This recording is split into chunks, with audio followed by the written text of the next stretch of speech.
നമസ്കാരം, ഏവർക്കും study Nifty മലയാളത്തിന്റെ ഡെയിലി മാർക്കറ്റ് ന്യൂസിലേക്ക് സ്വാഗതം. ഇന്ന് ജൂലൈ 3 ബുധനാഴ്ചയാണ്. ഇന്നലെ US മാർക്കറ്റുകളെല്ലാം പോസിറ്റീവിൽ തന്നെയാണ് ക്ലോസ് ചെയ്ത്. ഹൈലൈറ്റ് ആയ ഇവന്റ് ഇന്നലെ ജെറോം പവലിന്റെ സ്പീച്ച് തന്നെയായിരുന്നു. പണപ്പെരുപ്പം അവരുടെ 2% എന്ന ടാർഗറ്റിലേക്ക് തിരികെ കൊണ്ടുവരുന്നതിൽ പുരോഗതി കാണുന്നുണ്ട്.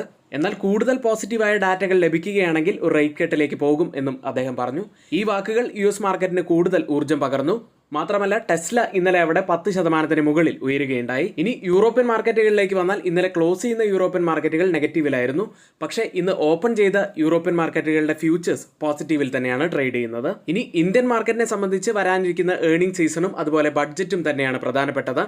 അതുകൊണ്ട് തന്നെ ബഡ്ജറ്റുമായി ബന്ധപ്പെട്ട് ഫോക്കസിൽ വരാൻ സാധ്യതയുള്ള ഒരു സെക്ടർ നമ്മളിവിടെ പറയുന്നുണ്ട്. മാർക്കറ്റ് ന്യൂസ് നിങ്ങൾ മുഴുവനായി തന്നെ കാണുക. ഇന്നലെ US ലിസ്റ്റ് ചെയ്ത ഇന്ത്യൻ കമ്പനികളെല്ലാം നല്ല പ്രകടനം തന്നെയായിരുന്നു. HDFC ADRൽ MSI ഇൻഫ്ലോ ഹോപ്പിൽ HDFC ADR 4.5% ഉയരുകയുണ്ടായി. എല്ലാ വാർത്തകളും നമ്മൾ വിശദമായി തന്നെ പറയുന്നുണ്ട്. നമ്മുടെ വീഡിയോ ആരെങ്കിലും ലൈക്ക് ചെയ്യാൻ മറന്നുപോയിട്ടുണ്ടെങ്കിൽ ഇപ്പോൾ തന്നെ വീഡിയോ ലൈക്ക് ചെയ്യുക. ചാനൽ സബ്സ്ക്രൈബ് ചെയ്യാൻ വിട്ടുപോയിട്ടുണ്ടെങ്കിൽ ചാനൽ ഒന്ന് സബ്സ്ക്രൈബ് ചെയ്യുക. ഇന്ത്യൻ മാർക്കറ്റിലേക്ക് വന്നാൽ ഇനി വരാനിരിക്കുന്ന ആഴ്ചകളിൽ വളരെ പ്രധാനപ്പെട്ട ഇവൻറ്റ്സ് നടക്കാനുള്ളത്. ഏർണിംഗ് സീസൺ അടുത്ത ആഴ്ച മുതൽ ആരംഭിക്കുകയാണ്. അതിനുശേഷമാണ് നമ്മുടെ ബഡ്ജറ്റ് വരുന്നത്. വളരെ പ്രധാനപ്പെട്ട ഇവൻ്റാണ്. ബഡ്ജറ്റുമായി ബന്ധപ്പെട്ട് ധാരാളം സ്റ്റോക്കുകളും സെക്ടറുകളും ഫോക്കസിൽ വരാനുള്ള സാധ്യതയുണ്ട്. അതുകൊണ്ട് അത്തരത്തിൽ ബഡ്ജറ്റുമായി ബന്ധപ്പെട്ട ഒരു വാർത്തയിലേക്കാണ് ഇന്ന് പോകുന്നത്. ഇന്ത്യയിൽ വരാനിരിക്കുന്ന യൂണിയൻ ബഡ്ജറ്റ് 5G എക്കോസിസ്റ്റം വികസിപ്പിക്കുന്നതിനുള്ള സംരംഭങ്ങൾ അവതരിപ്പിക്കുകയും 6Gയിൽ ഗവേഷണത്തിനും വികസനത്തിനുമായി ഫണ്ട് അനുവദിക്കുകയും ചെയ്തേക്കുമെന്ന് ടെലികമ്മ്യൂണിക്കേഷൻസ് വകുപ്പിലെ ഉദ്യോഗസ്ഥർ പറയുകയുണ്ടായി. 5G ആപ്ലിക്കേഷനുകൾക്കായി 100 ലാബുകൾ സ്ഥാപിക്കുന്നതിനുള്ള 2023 ബഡ്ജറ്റ് പ്രഖ്യാപനത്തിനെ തുടർന്ന് ഈ ലാബുകൾക്കായി ടെലികമ്മ്യൂണിക്കേഷൻസ് വകുപ്പ് ഏകദേശം 1500 പരീക്ഷണ ലൈസൻസുകൾ നൽകിയിട്ടുണ്ട്. ഇനി ചുരുക്കി പറയുകയാണെങ്കിൽ 5Gയുടെ വികസനം വർദ്ധിപ്പിക്കാനും 6Gയുടെ പ്രവർത്തനം ആരംഭിക്കാനും ഇന്ത്യൻ സർക്കാർ പദ്ധതിയിടുന്നു. അടുത്ത ബഡ്ജറ്റിൽ ഈ പദ്ധതികൾക്കായി കൂടുതൽ തുക അവർ പ്രഖ്യാപിച്ചേക്കും. 6G സേവനങ്ങൾ ഇന്ത്യയിൽ 2030 ആരംഭിക്കാനാണ് പദ്ധതിയിടുന്നത്. 6Gയുമായി ബന്ധപ്പെട്ട് പ്രയോജനം ലഭിക്കാൻ സാധ്യതയുള്ള കുറച്ച് കമ്പനികളെ നമ്മൾ റിസർച്ച് ചെയ്തപ്പോൾ കിട്ടിയത് Sterlite Technologies Limited, Tejas network, Bharti Airtel, Reliance Jio എന്നിങ്ങനെയുള്ള കമ്പനികൾക്കാണ്. ഈ കമ്പനികളുടെ പേരൊന്നും ഒരു റെക്കമെൻഡേഷൻ അല്ല, നിങ്ങളുടെ എഡ്യൂക്കേഷണൽ പർപ്പസിന് വേണ്ടി മാത്രമാണ് ഇതിവിടെ ഷെയർ ചെയ്തിരിക്കുന്നത്. അടുത്തതായി ഇന്ന് ഫോക്കസിൽ വരാൻ സാധ്യതയുള്ള HDFC ബാങ്കുമായി ബന്ധപ്പെട്ട വാർത്ത. HDFC ബാങ്കിലെ ഫോറിൻ പോർട്ട്ഫോളിയോ നിക്ഷേപകരുടെ ഹോൾഡിംഗ്സ് 2024 ജൂൺ അവസാനത്തോടെ 54.83% കുറഞ്ഞു. 2024 മാർച്ചിലെ 55.54% നിന്നാണ് ഇത്തരത്തിൽ കുറഞ്ഞത്. 5 പാദങ്ങൾക്ക് മുൻപ് അത് 66%. ഈ ഇടിവ് പ്രധാനമാണ്, കാരണം MSCI അതിൻ്റെ ആഗോള സൂചികയിൽ പൂർണ്ണമായി ഉൾപ്പെടുത്തുന്നതിന് നിശ്ചയിച്ചിട്ടുള്ള പരിധി 55%. ഇതുവഴി HDFC ബാങ്കിൽ നല്ല ബൈയിങ് ഇൻട്രസ്റ്റ് കാണാനുള്ള സാധ്യതയുണ്ട്. അതുകൊണ്ട് തന്നെയാണ് ഇന്നലെ HDFC ADR 4.5% ഉയരുകയുണ്ടായത്. മറ്റ് സ്റ്റോക്ക് ന്യൂസുകളിലേക്ക്. ആദ്യം മോത്തിലാൽ ഓസ്വാൽ ഫിനാൻഷ്യൽ സർവീസസ് ആണ്. കമ്പനിക്ക് ക്യാപിറ്റൽ മാർക്കറ്റ് റെഗുലേറ്ററായ സെബിയിൽ നിന്ന് ഒരു മുന്നറിയിപ്പ് ലഭിച്ചു. കമ്പനിയുടെ സ്റ്റോക്ക് ബ്രോക്കിംഗ് പ്രവർത്തനങ്ങൾ സെബി അവലോകനം ചെയ്തതിന് ശേഷമാണ് ഈ മുന്നറിയിപ്പ്. അടുത്തത് യെസ് ബാങ്ക് ആണ്. ലോൺസ് ആൻഡ് അഡ്വാൻസസിൽ 14.8% വർധനവ് ഇയർ ഓൺ ഇയറിൽ രേഖപ്പെടുത്തിയിരിക്കുന്നു. 2.29 ലക്ഷം കോടി രൂപയിലാണ് ഇപ്പോൾ ലോൺസ് ആൻഡ് അഡ്വാൻസസ് ഉള്ളത്. കൂടാതെ ഡെപ്പോസിറ്റ്സിൽ 20.8% വർധനവ് ഇയർ ഓൺ ഇയറിൽ രേഖപ്പെടുത്തിയിരിക്കുന്നു. അടുത്തത് MOIL ലിമിറ്റഡ് ആണ്. കമ്പനി സെയിൽസിൽ 14.5% വർധനവ് ഇയർ ഓൺ ഇയറിൽ രേഖപ്പെടുത്തിയിരിക്കുന്നു. അടുത്തത് ഫോഴ്സ് മോട്ടോഴ്സ് ആണ്. കൊമേഴ്സ് ആൻഡ് യൂട്ടിലിറ്റി വെഹിക്കിൾ സെഗ്മെന്റിൽ ടോട്ടൽ സെയിൽസ് 2.5% ഇടിവാണ് ഇയർ ഓൺ ഇയറുമായി കമ്പയർ ചെയ്യുമ്പോൾ വന്നിരിക്കുന്നത്. എന്നാൽ ഡൊമസ്റ്റിക് സെയിൽസിൽ വർധനവുണ്ടായിട്ടുണ്ട്. 12.66% വർദ്ധിച്ച് 2465 യൂണിറ്റിലാണ് എത്തിയിട്ടുള്ളത്.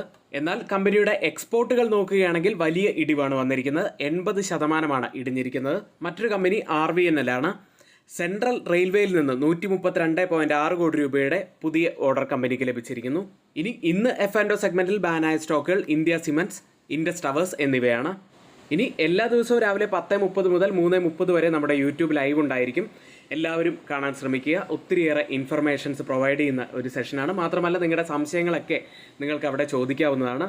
ഇത്രയധികം കാലം ത്രൂ ഔട്ടായി മലയാളത്തിൽ ലൈവ് വരുന്ന മറ്റൊരു ചാനൽ ഇല്ല. അതുകൊണ്ട് തന്നെ നിങ്ങൾ പരമാവധി ഞങ്ങളെ സപ്പോർട്ട് ചെയ്യുക.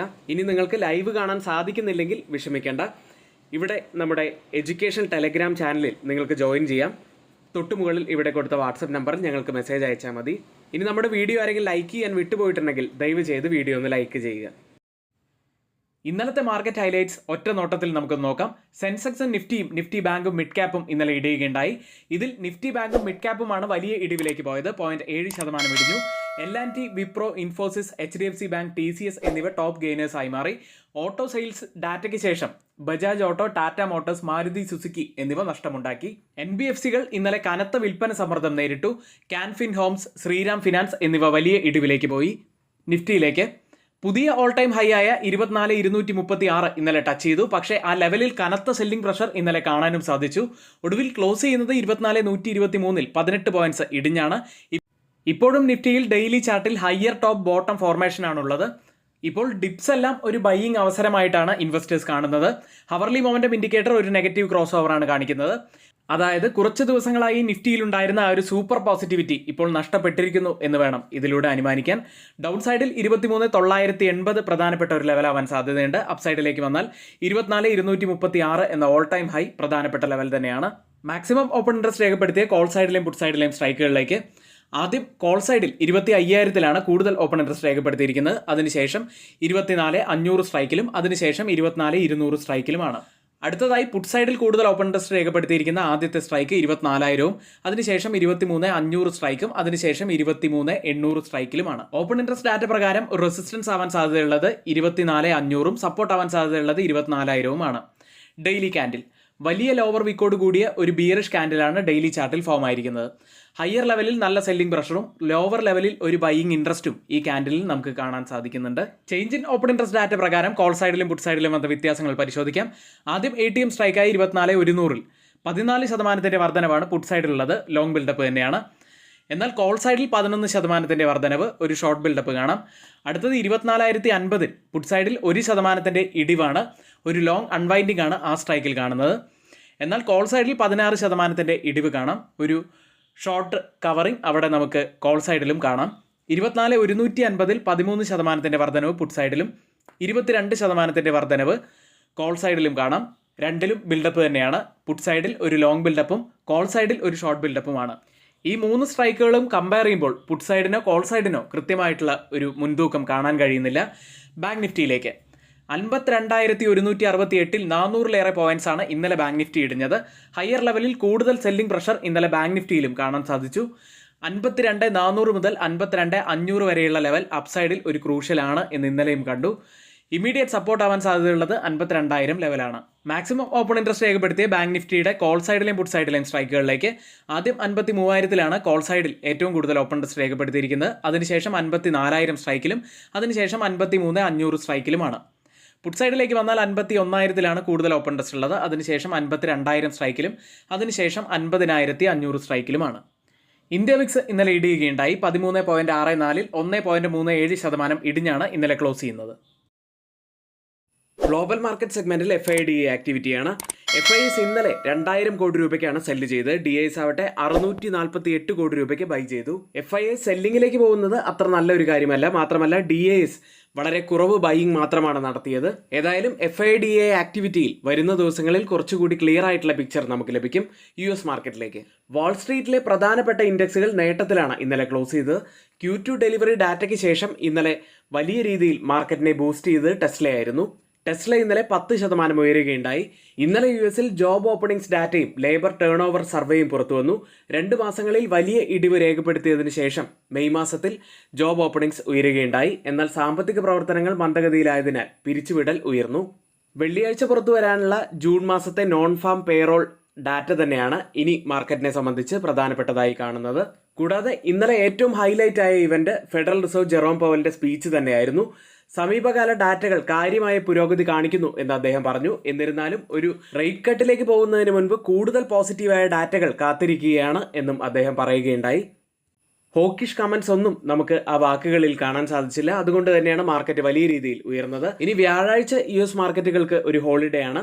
ഇന്നലെ മെഗാ ക്യാപ് ടെക് സ്റ്റോക്കുകളായ ആപ്പിൾ, ആമസോൺ എന്നിവ 1.5% മുകളിൽ ഉയർന്നിരുന്നു. മൈക്രോസോഫ്റ്റ് 0.5% നേട്ടവും ഉണ്ടാക്കി.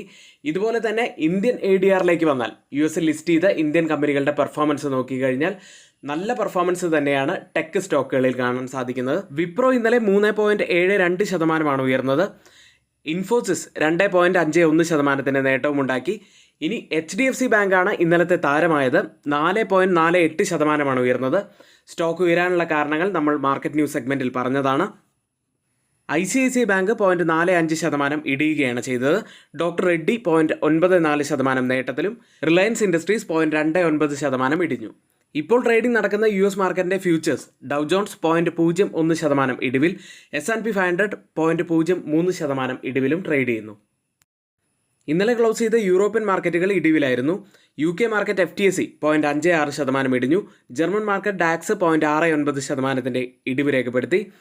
ഫ്രാൻസ് മാർക്കറ്റ് CAC 0.30% ഇടിയുകയും ചെയ്തു.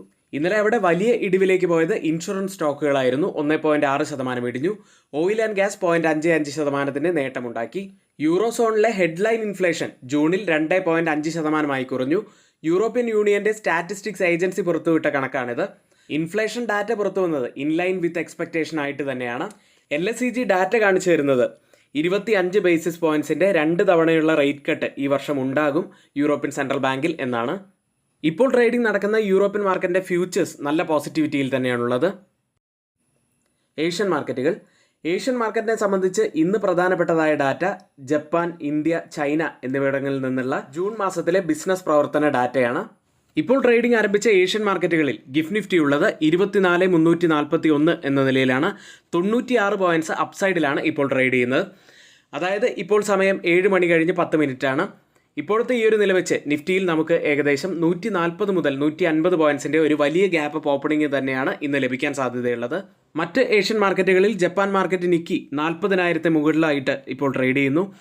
ഇപ്പോൾ 0.72% നേട്ടത്തിലാണ്.